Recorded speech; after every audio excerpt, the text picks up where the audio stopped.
ഇറാന്റെ അടുത്ത പരമോന്നത നേതാവാകാൻ അവിടുത്തെ നേതൃത്വം തന്നോട് അനൌദ്യോഗികമായി ആവശ്യപ്പെട്ടെന്ന വെളിപ്പെടുത്തലുമായി യു.എസ്. President Donald Trump.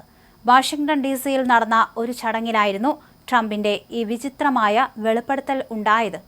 എന്നാൽ ഈ ആവശ്യം താൻ നിരസിക്കുകയായിരുന്നുവെന്നും അദ്ദേഹം വ്യക്തമാക്കി. ഇറാന്റെ ഭരണ നേതൃത്വത്തിൽ ഉണ്ടായ വിടവ് നികത്താനായാണ് അവർ തന്നെ സമീപിച്ചതെന്നാണ് ട്രംപ് അവകാശപ്പെട്ടത്. ഇറാന്റെ പരമോന്നത നേതാവായിരുന്ന ആയത്തുള്ള അലി ഖമേനി കഴിഞ്ഞ മാസം യു.എസും ഇസ്രായേലും സംയുക്തമായി നടത്തിയ ആക്രമണത്തിൽ കൊല്ലപ്പെട്ടിരുന്നു. ഇതോടെ ഇറാനിൽ വലിയൊരു ഭരണശൂന്യത നിലനിൽക്കുന്നുണ്ട്. അദ്ദേഹത്തിന്റെ മകൻ മുജ്തബ ഖമേനിയെ പിന്നീട് പിൻഗാമിയായി തെരഞ്ഞെടുത്തുവെങ്കിലും യുദ്ധം ആരംഭിച്ച ശേഷം അദ്ദേഹം പൊതുവിടങ്ങളിൽ പ്രത്യക്ഷപ്പെട്ടിട്ടില്ല. അദ്ദേഹം ആക്രമണങ്ങളിൽ പരിക്കേറ്റ് ചികിത്സയിലാണെന്ന് റിപ്പോർട്ടുകളുണ്ടായിരുന്നു. ഇതിനിടയിലാണ് ഇറാന്റെ ക്ഷണത്തെക്കുറിച്ചുള്ള ട്രംപിന്റെ അവകാശവാദം. അതേസമയം ഇറാനിലെ യുദ്ധം ലക്ഷ്യത്തിന് അടുത്തെത്തിയെന്നും ട്രംപ് പറഞ്ഞു.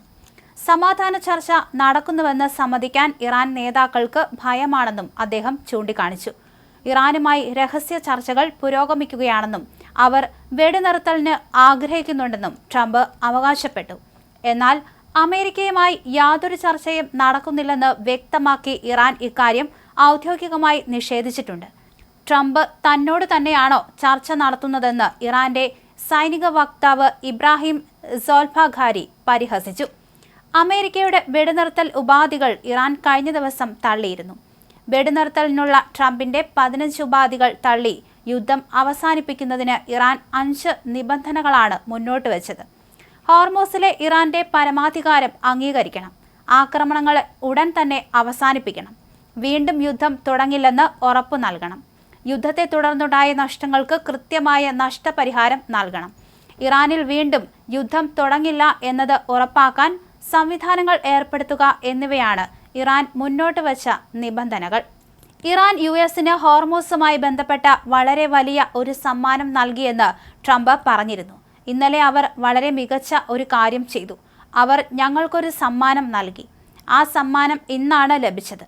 അത് ഭീമമായ തുകയേക്കാൾ മൂല്യമുള്ള വളരെ വലിയ ഒരു സമ്മാനമാണ്, ട്രംപ് പറഞ്ഞു. ഈ സമ്മാനം ഹോർമൂസിലെ എണ്ണ നീക്കവുമായി ബന്ധപ്പെട്ടതാണെന്നും എന്നാൽ ഇറാന്റെ ആണവ പദ്ധതിയുമായി ബന്ധപ്പെട്ടതല്ലെന്നും സൂചിപ്പിക്കുകയും ചെയ്തു. ഇറാനിലെ യുദ്ധം ലക്ഷ്യത്തിന് അടുത്തെത്തിയെന്ന് അമേരിക്ക പറഞ്ഞു. യുദ്ധം ലക്ഷ്യത്തിലേക്ക് എത്തിയെന്നും സമാധാന ചർച്ച നടക്കുന്നുവെന്ന് സമ്മതിക്കാൻ താൻ ഇറാൻ നേതാക്കൾക്ക് ഭയമാണെന്നും പ്രസിഡന്റ് ഡൊണാൾഡ് ട്രംപ് പറഞ്ഞു. ഇറാന് യുദ്ധം അവസാനിപ്പിക്കണമെന്നുണ്ട്. അവർ അതിനുള്ള ചർച്ചകൾ നടത്തുകയാണ്. ഒരു കരാർ ഉണ്ടാക്കാൻ അവർ വളരെ ആഗ്രഹിക്കുന്നു. പക്ഷേ സ്വന്തം ജനതയാൽ കൊല്ലപ്പെടുമെന്ന് കരുതിയതിനാൽ അത് തുറന്നു പറയാനും അമേരിക്കൻ സൈന്യത്തിന്റെ തിരിച്ചടിയിൽ കൊല്ലപ്പെടുമെന്നും ഇറാൻ നേതാക്കൾ ഭയപ്പെടുകയാണെന്ന് ട്രംപ് പറഞ്ഞു. നിലവിലെ യാഥാർത്ഥ്യം ഇറാൻ അംഗീകരിക്കുന്നില്ലെങ്കിൽ അവർക്ക് മുമ്പ് ഒരിക്കലും നേരിടേണ്ടി വന്നിട്ടില്ലാത്തത്ര കഠിനമായ ആഘാതം നേരിടേണ്ടി വരുമെന്നാണ് പ്രസ് സെക്രട്ടറി കരോലിൻ ലീവിറ്റും പ്രതികരിച്ചത്.